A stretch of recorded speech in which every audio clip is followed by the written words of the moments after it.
교회나 기독교 목사의 제1 첫째 임무는 하나님의 말씀을 전하는 것입니다.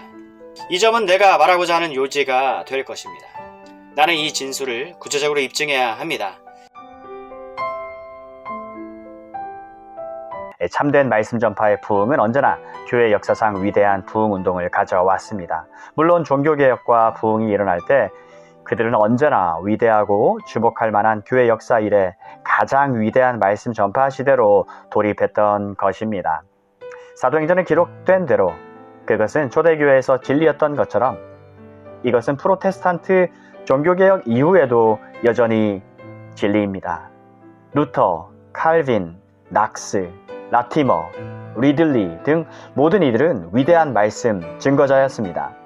17세기에서도 똑같은 사실을 발견합니다. 위대한 청교도 전도자들과 그 외 다른 사람의 경우에도 마찬가지입니다. 18세기에 들어와서는 조나단 에드워즈, 조지 윗필드, 웨슬리 형제, 다니엘 로렌즈, 하웰 해리스, 이들 모든 사람들은 위대한 말씀 전파자들이었습니다. 그 시대는 위대한 말씀 전파의 시대였습니다. 개혁과 부흥이 있을 때마다 이것은 항시 피할 수 없는 결론이었습니다.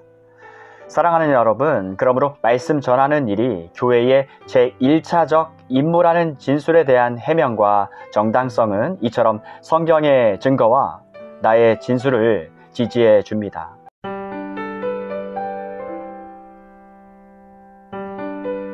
다음은 교회 자체 내에서 일어난 어떤 일반적인 변화입니다.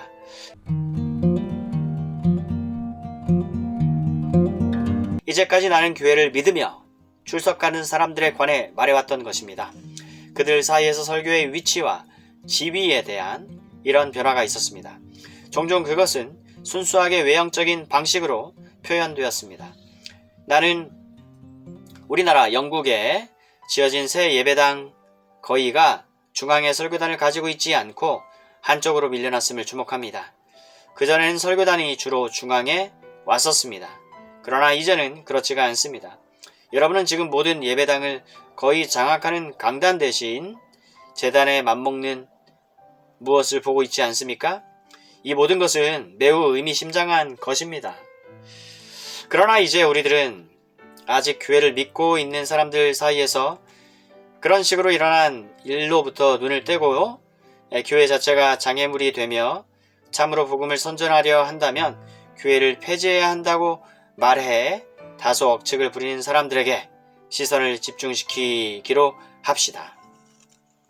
나는 여기서 우리는 어느 의미에서 우리가 물려받은 모든 전통을 깨끗하게 일소해야 하며 만일 우리가 사람들을 그리스도인으로 만들려 한다면 그들과 섞여서 그들 가운데 살고 그들과 함께 삶을 누리며 서로 다른 사람의 짐을 져 사람들의 처지가 됨으로써 다른 사람의 처지가 됨으로써 하나님의 사랑을 보여줘야 한다 라고 주장하는 사람들을 생각하고 있는 것입니다.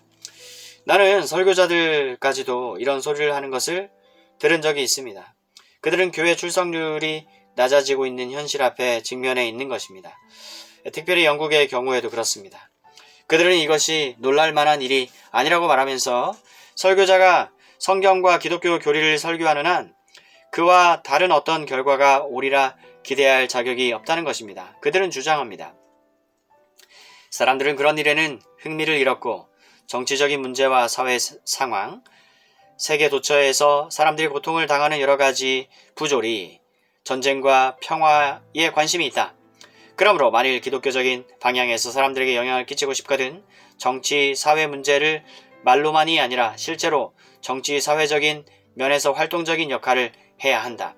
만일 설교자로 밀려난 이들이나 교회 내에 있는 탁월한 다른 인물들이 교회 밖으로 나와 정치, 사회 활동이나 자선 활동에 참여하기만 한다면 그들은 전통적인 방식대로 강단에 서서 설교하는 것보다 더 많은 훌륭한 일을 할 것이라는 것입니다. 실제로 영국에서 매우 유명한 설교자 한 사람이 10수년 전에 이같이 말한 적이 있습니다. 그는 북아프리카에 해외 선교사를 보내어 거기 있는 사람들을 전도하도록 훈련한다는 생각은 아주 어리석은 짓이며 그런 시대는 지나갔다고 주장을 한 겁니다. 그는 그 기회의 선교 영역을 특수하게 취급하고 있었던 것입니다. 그는 그런 곳에 그리스도인들을 보내는 대신 보통 직업을 가지고 그곳 사람들과 섞이고 좀 더 특별하게 정치, 사회적인 일에 들어가야 한다고 주장합니다. 만일 그리스도인으로서 그런 일을 행한다면 언젠가는 잘 살고 있는 사람들의 자손들이 그리스도인이 될 희망이 있게 된다는 것입니다. 그러나 여러분도 아시다시피 그것은 그런 일을 주장하는 일종의 상투적인 방식입니다. 설교나 의식을 집어치우고 사람들 사이에 들어가 관심을 보이고 사람들을 이해하며 그들의 처지가 되어 그들 가운데 정착하여 그들의 일과 문제를 토론한다는 것이지요. 현재 이것은 복음을 듣게끔 예배장소에 사람들을 모으는 수단으로 그것을 그대로 사용할 뿐 아니라 또는 기독교 신앙을 전파하는 훨씬 더 훌륭한 방식으로 여러 나라에서 크게 각광을 받고 있는 중입니다. 그렇다면 이 모든 것에 대한 우리들의 답변은 무엇이냐? 이 큰 문제가 남아 있습니다. 나는 다음과 같이 주장합니다. 이런 것은 잘해야 2차적인 문제, 2차적인 문제도 아니고 전혀 고려 대상이 아닐 수 있기까지 하지만 그래도 최대로 생각해 주어서 2차적인 문제입니다. 교회나 기독교 목사의 첫째 임무는 하나님의 말씀을 전하는 것입니다. 교회나 기독교 목사의 첫 임무는 하나님의 말씀을 전하는 것. 이 점은 내가 말하고자 하는 요지가 될 것입니다. 나는 이 진술을 구체적으로 입증해야 합니다. 이상의 이유로 인해서 다음 방식으로 그것을 구체화시키겠습니다. 맨 먼저 성경 자체의 대답은 무엇인가? 구약 선지자들 경우에서도 증거를 찾을 수 있습니다만 신약에만 국한시켜서 우리 주님 자신이 무엇라 말씀하시는가부터 알아보기로 하겠습니다.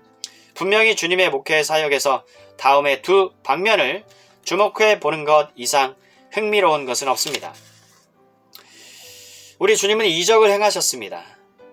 하지만 흥미로운 것은 이적은 주님의 첫 번째 사역이 아니고 두 번째 일이었다는 것입니다. 두 번째 일.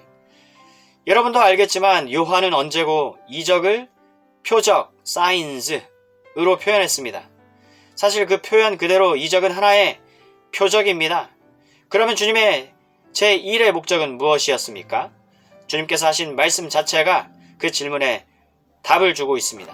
주님은 나는 세상의 빛이라 말씀하여 먼저 그 나라와 그 의를 구하라. 그리하면 이 모든 것을 너희에게 더하시리라 하셨습니다. 그런 표적들은 옳은 것입니다. 하지만 제1차적인 것들은 아닙니다. 두 번째에 해당하며 결과요, 열매요, 결실에 속하는 것들입니다. 또는 동전 한 잎을 가지고 와서 세금을 내야 되는지 아닌지를 물어보는 사람들에게 하신 주님의 답변을 생각해 보십시오. 뭘 하셨나요? 가이사의 것은 가이사에게, 하나님의 것은 하나님에게, 이 하나님의 것은 하나님에게 라고 하신 것을 특별히 강조하고 계십니다. 거의 모든 사람들이 시저의 것은 시저에게 라 한 것에 관심을 가지고 있었고 하나님의 것은 하나님에게 라는 것은 망각되어 버렸다는 것을 주님은 암시하고 있습니다. 다음에 이 모든 문제에 대해 간접적으로 설명해주는 아주 흥미로운 사실이 주님께서 행하신 일 속에 있다는 것입니다. 여러분은 5,000명을 먹이시는 이적이 있은 후 사람들이 너무 놀래요. 주님께 와서 억지로 주님을 왕으로 삼으려 노력한 사실을 기억하시지요? 요한복음 6장 15절.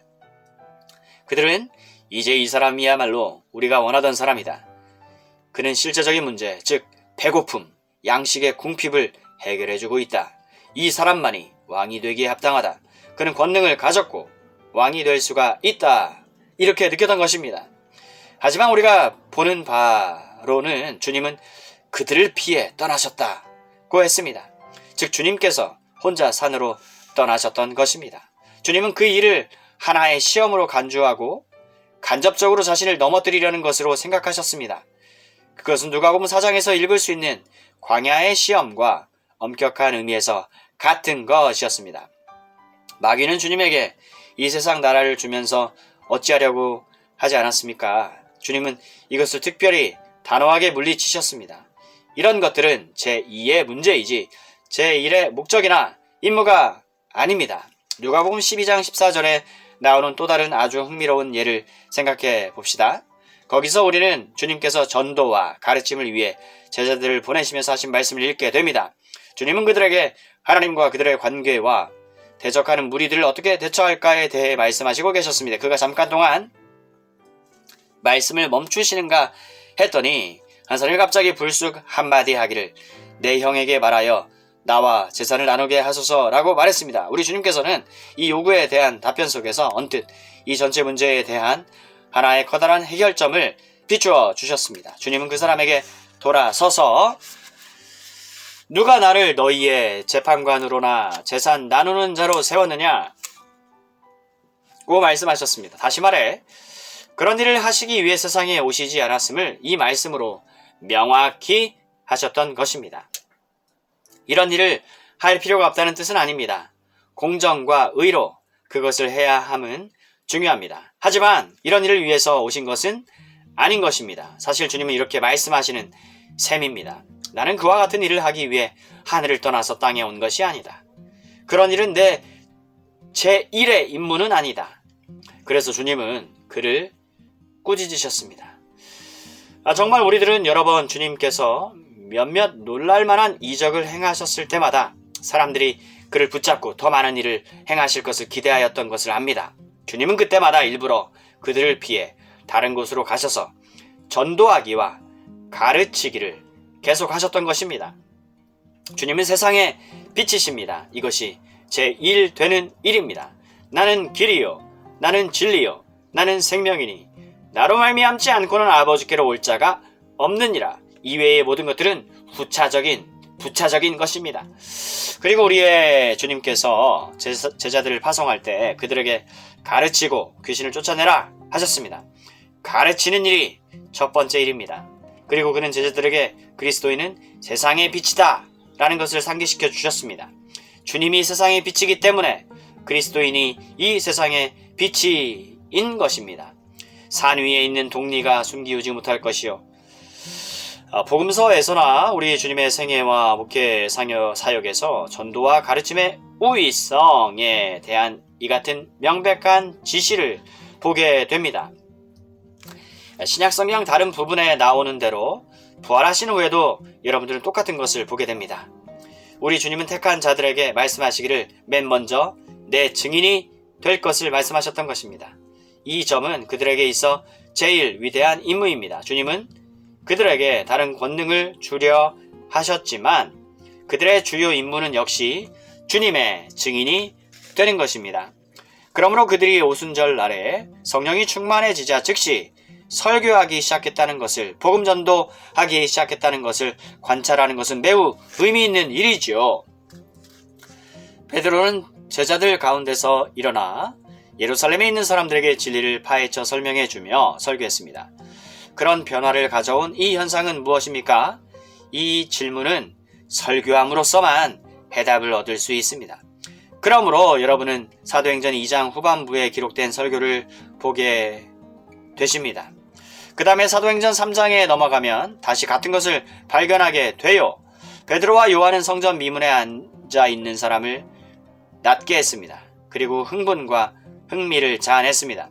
사람들은 이 두 사람으로부터 큰 이익을 얻을 것을 기대했습니다. 하지만 베드로는 다시 설교를 하여 그들의 생각을 바르게 해주고 즉시 그들의 시선을 자기들이 행한 이적으로부터 말할 수 없이 중요한 그리스도와 그리스도의 구원에 관한 대진리로 돌렸습니다. 사도들은 이 점에 역점을 두었던 것입니다. 다시 사도행전 4장에서는 교회의 기원에 관한 것이 나와 있는데 나는 이 점을 상세하게 취급하고려 합니다. 이 4장은 교회가 초기에 실제로 어떤 일을 행했는지를 말해주고 있습니다. 교회는 전도하고 가르치기 위해 사람들을 파송할 분부를 받았던 것입니다. 이 일은 교회가 계속해서 행한 일입니다. 그들은 기탄 없이 말하니라. 권세자들의 최대의 관심은 이 사람들의 전도함과 가르치는 일을 중단시키는 일이었습니다. 이들은 언제나 사도들이 이적을 행하는 것보다 가르치는 것과 말씀 전하는 일에 더욱더 많은 비난을 퍼부었습니다. 그들을 괴롭혔던 것은 그리스도의 이름으로 전도하고 가르치는 일이었습니다. 사도들의 대답은 무엇입니까? 우리는 보고 들은 것을 말하지 아니할 수 없다는 것이었습니다. 이들로 하여금 말하게 한 것은 바로 이 점에서였습니다. 이들은 그들의 자의대로 할 수 없었고 그들에게 임하고 있는 커다란 요구를 의식했던 것입니다. 그러나 여러 방면으로 이것과 관련해서 생각할 때 가장 흥미로운 진술은 아무래도 사도행전 6장에 나와 있는 초대교회 생활에서 발생한 커다란 위기에 대한 진술이라 생각합니다. 나는 교회의 현재 상황과 교회의 제1차적인 임무가 무엇인가에 대해 사도행전 6장보다 직설적으로 말한 것이 있는지 모릅니다. 진수가 되는 메시지는 처음 2절 가운데 있습니다. 그때의 제자가 더 많아졌는데 헬라파 유대인들이 자기 과부들이 구제에 빠짐으로 히브리파 사람을 원망한데 12사도가 모든 제자를 불러 이르되 우리가 하나님의 말씀을 제쳐놓고 공궤를 일삼는 것이 마땅하지 아니하다. 이 말씀은 분명히 가장 흥미를 끌며 중차대한 진술입니다. 교회가 해야 할 일이 무엇입니까? 여기에 문제는 이것이니 즉 헬라파 과부들이 있었는데 그들은 과부들일 뿐 아니라 식량에까지 궁핍해 있었습니다. 이것은 사회 문제이고 아마 부분적으로는 정치 문제였습니다. 하지만 그것은 아주 날카롭고 절실한 사회 문제였지요. 분명히 기독교회, 특히 교회 지도자들의 일은 이 긴박한 요구를 해결하는 것입니까? 이 점은 즉각적으로 교회에 찾아온 커다란 시련이었습니다. 하지만 성령의 인도와 보호 아래 있는 사람들은 이미 가르침으로 주님으로부터 분부받은 것도 있고 해서 위험을 알아차리고 우리가 하나님의 말씀을 제쳐놓고 공궤를 일삼는 것이 마땅하지 아니하다 말했던 것입니다. 만일 우리가 말씀을 제쳐놓고 공궤를 일삼는다면 우리의 임무를 다하지 못할 것이다. 우리는 여기서 말씀을 전하여야 하며 그것이 제일 되는 일이다. 우리는 기도하는 것과 말씀 전하는 일에 전무하리라. 이제 여기서 말씀 증거에 우선권이 단번에 주어진 것입니다. 이것이야말로 교회와 교회 지도자들과 교회에서 권위하는 자리에 있는 사람들의 제일 첫째 임무입니다. 우리는 결코 어떤 것도 우리를 이것으로부터 벗어나게 내버려 두어서는 아니 됩니다. 그것이 아무리 훌륭한 이유이든 아무리 커다란 필요이든 간에 그리해서는 안 됩니다. 이 말은 오늘날 이 문제에 관련해서 그럴듯하게 말하고 생각하는 수많은 거짓된 사고방식에 대한 단도직입적인 답변입니다. 여러분이 사도행전을 읽어나감에 따라 어느 곳에서나 똑같은 것을 발견할 것입니다. 나는 여러분들에게 사도행전 모두를 한 장 한 장 차례로 들어 말할 수 있으며 같은 점을 보여드릴 수 있습니다. 한 가지 예를 더 들어야 제 마음이 족하겠습니다. 8장에 보면 예루살렘에서 대박해가 일어나 교회의 모든 성도들이 사도들을 제외하고는 뿔뿔이 흩어진 사건을 읽게 됩니다. 4절, 5절에 그 흩어진 사람들이 두루다니며 복음의 말씀을 전할세 하고 기록되어 있습니다. 그 말씀은 강단을 통해서 설교했다는 것을 뜻하지 않습니다. 어떤 이들은 말씀을 퍼뜨렸다고 번역해야 한다고 주장하기도 합니다. 그들의 주요 바람과 관심은 이 말씀을 사람들에게 말해주는 것이었습니다. 빌립이 사마리아 성에 내려가 그리스도를 백성에게 전파하니 5절에서는 4절에서 사용한 낱말과는 다른 게 쓰여 있습니다. 5절에 전파한다는 말은 전달하는 것을 뜻합니다. 그것은 강단이나 어떻게 해서든지 공개적 장소에 서서 사람들에게 말씀을 전달하는 전도자의 모습을 더욱 잘 나타내 보여줍니다. 사도 바울은 그의 다른 서신서들 가운데에서와 마찬가지로 디모데에게 교회는 진리의 기둥과 터라는 것을 환기시키고 있습니다. 교회는 사회단체도 정치적, 문화적 공예도 아닙니다. 교회는 진리의 기둥과 터입니다. 바울은 디모데후서 2장 2절에서 이 점을 다음과 같이 지적합니다. 또 네가 많은 증인 앞에서 나에게 들은 바를 충성된 사람들에게 부탁하라. 저희가 또 다른 사람들을 가르칠 수 있으리라. 바울은 디모데에게 어떤 의미에선 마지막 부탁을 하면서 이렇게 말을 합니다. 너는 말씀을 전파하라. 때를 얻든지 못 얻든지 항상 힘쓰라. 범사의 오래 참음과 가르침으로 경책하며 경계하며 권하라. 여기서 이 점은 너무나 뚜렷합니다. 나는 단지 신약에 나타난 이 점에 대한 진술과 논증을 훑었을 뿐입니다. 이 모든 것은 기독교의 역사에서 완전히 일치되고 있습니다. 조감적인 안목에서 교회사를 살펴보면 교회의 사상 쇠퇴기에 빠진 시대는 언제나 말씀 전하는 것이 감퇴되어 있었다는 사실이 명백하지 않습니까? 종교개혁이나 부흥의 여명을 알리는 것은 언제나 어떠한 것입니까? 그것은 말씀 전하는 것을 새롭게 하는 것입니다. 말씀 증거에 새로운 관심을 불러일으킬 뿐 아니라 말씀 증거의 새로운 유형이 일어나는 것입니다. 참된 말씀 전파의 부흥은 언제나 교회 역사상 위대한 부흥 운동을 가져왔습니다. 물론 종교개혁과 부흥이 일어날 때 그들은 언제나 위대하고 주목할 만한 교회 역사 이래 가장 위대한 말씀 전파 시대로 돌입했던 것입니다. 사도행전에 기록된 대로 그것은 초대교회에서 진리였던 것처럼 이것은 프로테스탄트 종교개혁 이후에도 여전히 진리입니다. 루터, 칼빈, 낙스, 라티머, 리들리 등 모든 이들은 위대한 말씀 증거자였습니다. 17세기에서도 똑같은 사실을 발견합니다. 위대한 청교도 전도자들과 그 외 다른 사람의 경우에도 마찬가지입니다. 18세기에 들어와서는 조나단 에드워즈, 조지 윗필드, 웨슬리 형제, 다니엘 로렌즈, 하웰 해리스, 이들 모든 사람들은 위대한 말씀 전파자들이었습니다. 그 시대는 위대한 말씀 전파의 시대였습니다. 개혁과 부흥이 있을 때마다 이것은 항시 피할 수 없는 결론이었습니다. 사랑하는 여러분, 그러므로 말씀 전하는 일이 교회의 제1차적 임무라는 진술에 대한 해명과 정당성은 이처럼 성경의 증거와 나의 진술을 지지해 줍니다. 일치하는 교회의 역사적 증거에 기초하고 있습니다.